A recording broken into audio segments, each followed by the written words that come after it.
Hi guys! Welcome to my vlog! Pupunta pala kami ng Parañaque kaya eto nakasakay na kami ng UB Express ng kapatid ko. Bumaba pala kami sa SM North EDSA tapos sasakay lang kami ng carousel bus. Hindi pala namin alam paano pumunta ng Parañaque kaya minsan nagtatanong-tanong kami. Dahil nagugutom na kami, naisipan muna namin kumain sa Trinoma. Naisipan namin kumain sa Tokyo kasi mahaba yung pila sa may Jollibee. Dumating na pala yung in-order namin ng kapatid ko na pagkain kaso nakalimutan ko na kung anong pangalan yan. Naka 500 plus pala kami sa in-order namin na pagkain sa Tokyo. Nakasakay na pala kami sa carousel bus tapos yung baba namin sa PITX. Medyo mahaba-habang biyahe pa to kaya fast forward na tayo. Dito pala kami tutuloy na one night, malapit pala to sa SMB Parañaque.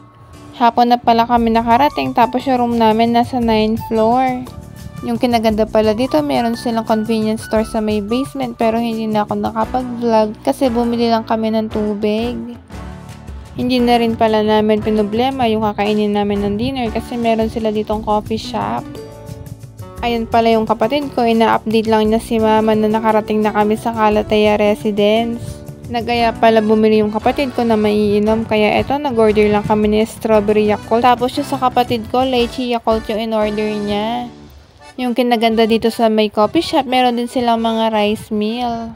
Sabi ko sa kapatid ko, itanong niya sa coffee shop ko pwede sila mag-take out. Para sa dinner namin, nag-order lang kami ng burger steak with egg. 200 plus pala yung isang order tapos meron na siyang egg, burger steak, mixed veggies at fries. After naman namin kumain, tumambay lang kami saglit sa may terrace tapos ito yung view nila. Kung may problema ka, ang sarap dito magmuni-muni at ang hangin pa.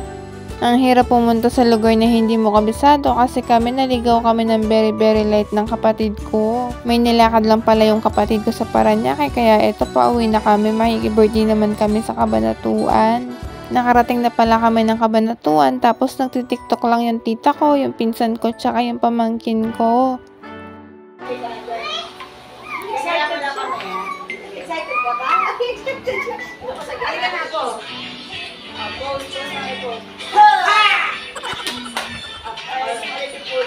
Forward! Woo! Ayan! Mag-pray ha? Mag-pray. Hanggang dito na lang. See you on my next vlog. Bye!